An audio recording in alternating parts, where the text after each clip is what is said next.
James, a 2-1 defeat to Queen's Park this afternoon. How did you view the 90 minutes overall? Well, if we take the first half, I think it was a complete embarrassment for everyone involved at this football club. Could completely understand the reaction from the fans, and look, I'm the one that picks the team, so I shoulder most of that responsibility, or all of that responsibility really. I pick the team. Some of the players let the fans down in the first half, and look, I'll be honest, I'm not trying to throw the players under the bus here. As I say, I picked the players, so I think the changes were necessary at half time. We were very fortunate to get in at 1-0. I think that was down to our goalkeeper, who was excellent, I thought, on the day.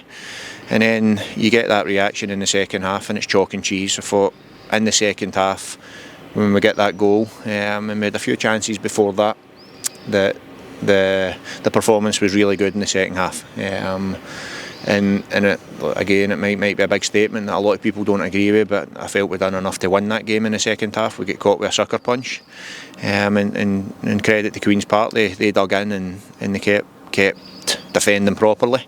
And I think with the chances and the clear-cut chances, I think it'd be harsh, and I have been, but it'd be harsh to be critical in those players in the second half, because they were in those areas. Of course, I'll need to see them back, but those chances were falling, and it was either just a good bit of defending or the ball wasn't falling right. But we were in some really, really strong areas in the second half, and if there were one team going to win it, it looked like it was going to be us. But look, we can't stand here and say, we created chance after chance again. Ultimately, we lost the 3 points. That second half performance, as you touched on there, must be something that you'll be looking to take forward quickly into Tuesday then? Yeah, I said that to the written press here. If we perform anywhere near that level that we did in the second half, then Tuesday we're back at home. We'll get a positive result with our own fans behind us. And look, it's a cup quarter final. We said from the start when we entered this competition that it was one that we were looking to go and get a good run in and ultimately try and win it. So it's a big game on Tuesday. It's one that gives us a chance to get to the semi-final and get that one step closer to getting to a final for this football club. So it's a game we're looking forward to. You mentioned about the triple sub at half time and the impact that had on the second half performance, so you must have been pleased to see one of those subs, Matty Todd, get on the goal sheet and get back to some of his best form.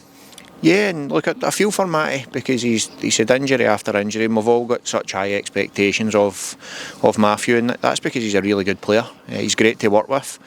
He trains really hard, he works really hard every day, and he's got that wee lull that you sometimes get when you're coming back from injury. But I thought that second half performance, he was a catalyst. He was the one making the runs, and I think he had three or four attempts on goal as well. So that's more like the Matthew we know. That's the Matthew that we need to try and have week in, week out, and we will get that.